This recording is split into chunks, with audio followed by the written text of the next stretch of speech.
통일하지 맙시다. 무엇이 잘못됐나? 필자는 지난달 칼럼에서 두 국가 체제론의 문제점을 제기하면서 통일을 향한 한민족의 노력은 멈출 수 없다고 주장한 바 있다. 그런데 한 달도 채 되지 않아서 두 국가론을 두고 한국 사회가 격렬한 논쟁에 휩싸였다. 지난 19일 광주에서 나온 임종석 전 대통령 비서실장의 발언이 기폭제였다. 임 전 실장은 통일하지 맙시다라면서 남북이 그냥 따로 함께 살며 서로 존중하고 같이 행복하면 좋지 않을까라고 말했다. 이어 객관적 현실을 받아들이고 두 개의 국가를 수용하자면서 대한민국 영토는 한반도와 그 부속 도서로 한다고 돼 있는 헌법 3조를 두고 영토 조항을 지우든지 개정하자고 제안했다. 임 실장 발언을 충격으로 받아들이는 것은 당연하다. 임 전 실장은 1989년 전국대학생대표자협의회 3기 의장 출신이고 반미자주 통일을 추구하는 민족해방 계열을 대표하는 유명인사다. 문재인 정부 당시 대통령 비서실장 자격으로 남북 정상회의 준비위원장을 역임했다. 그런 인물의 입에서 통일 포기론이 나올 것으로 예상한 사람은 아무도 없었을 것이다. 물론 발언 배경을 짐작할 수는 있다. 진보 진영에서 통일 담론은 대내외적 상황에 따라 꾸준히 변모했다.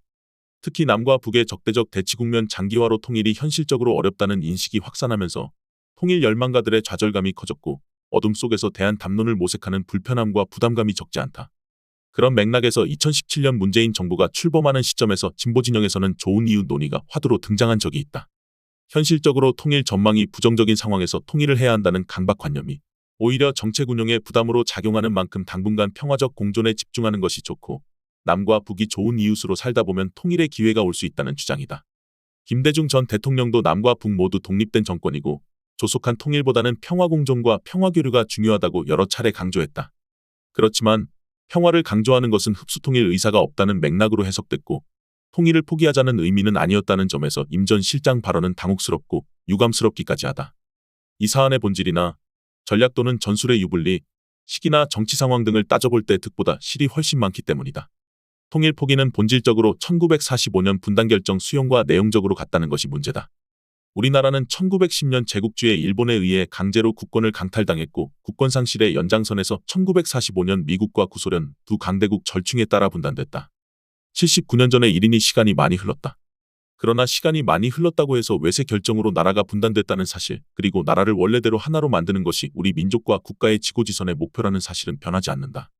그러므로 통일을 할 것인가 말 것인가는 옵션이 아니다. 통일, 다시 말해 분단 해소를 위한 노력만이 유일한 옵션일 뿐이다. 분단 장기화로 좌절감을 겪는 통일 열망가들이 있다는 것은 이해할 수 있지만 통일 포기 선언이 용납될 수는 없다. 국가 분단의 부당성이나 참담함, 민족 자존심을 떠올린다면 통일을 포기할 권리는 애초에 존재하지도 않기 때문이다. 전략적으로도 통일 포기 선언은 비현실적이다. 평화적 공존을 30년 정도 하다가 보면 오히려 통일의 기회가 올 수도 있다는 기대감은 지정학적 조건을 고려하면 그림의 떡과 다르지 않다. 한반도를 둘러싼 주변국 중에 남북 통일을 구태여 원하는 나라는 없다. 80년 가까이 분단된 두 나라 통합은 지정학적 격변을 의미하는 것이고 어느 나라도 그런 격변이 자국에 유리한지 불리한지 계산하기 어렵기 때문이다. 유불리를 계산하기 어렵다면 현상유지를 선호하는 것은 당연한 귀결이다. 남과 북이 통일을 포기한다면 아마도 그들은 쌍수를 들고 환영할 것이고 미래에 다시는 통일 이야기를 꺼내지 않도록 대못을 박으려고 노력할 것이다. 전술적 차원에서도 두 국가로는 부작용 또는 역풍을 초래할 것이다. 임 전 실장 발언은 올해 초 김정은 위원장의 적대적 두 국가론 구상이 알려진 이후에 나왔다.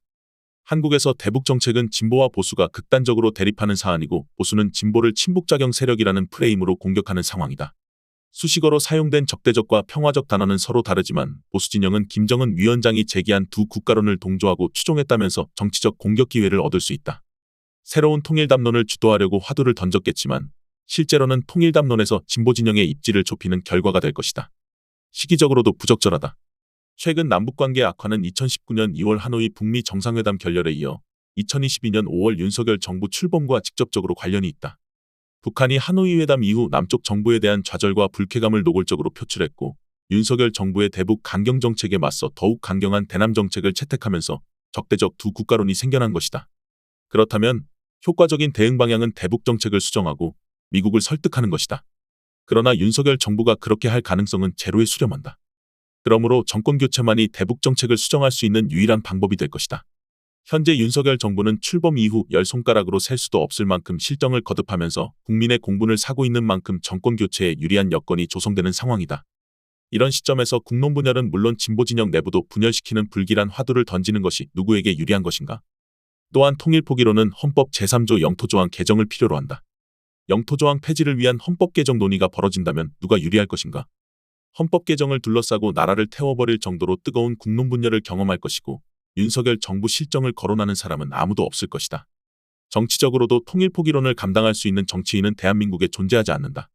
흡수 통일을 추구하는 보수 진영에게 통일 포기는 한반도 북부 영토를 김일성 가문에게 통째로 바치는 결과라는 점에서 용납할 수 없는 주장이다. 진보 진영에서도 통일은 제국주의에 의해 망실됐던 국권을 온전하게 회복하고 외세에 의해 반으로 갈라진 국토를 완전하게 정상화하는 신성한 임무다. 진보 진영 지도자의 핵심 임무를 포기한다고 선언하는 정치인에 대해 진보 진영 국민들이 지도자로 인정하는 것은 과도한 기대가 될 것이다. 임 전 실장은 지금이라도 통일 포기론을 철회하고 평화공존론으로 돌아오는 것이 자신과 진보 진영 그리고 국가와 민족을 위해 바람직하다. 평화공존 강조는 통일 포기 선언이 아니므로 외세가 자의적으로 그어놓은 분단선을 충실히 지키는 노예근성을 가진 국민이라는 경멸을 받지 않을 것이다. 단기적으로 통일이 어려운 조건에서 평화적 공존을 이뤄내면서 장기적으로 통일 기회를 노리는 것은 오히려 현명한 전략이다. 평화공존은 북한을 자극할 이유도 없고 남한의 보수 진영이 공격할 요소도 별로 없다. 시기적으로 윤석열 정부 심판과도 무관하고 정치적으로도 정체성 논란에 빠질 필요도 없다. 통일 포기론을 가능한 빨리 포기하고 평화 공존에 집중한다면 새로운 통일 담론 개발이라는 원래 의도를 관철할 기회도 생기고 진보 진영 지도자 위상도 유지할 수 있을 것이다. 더 칼럼니스트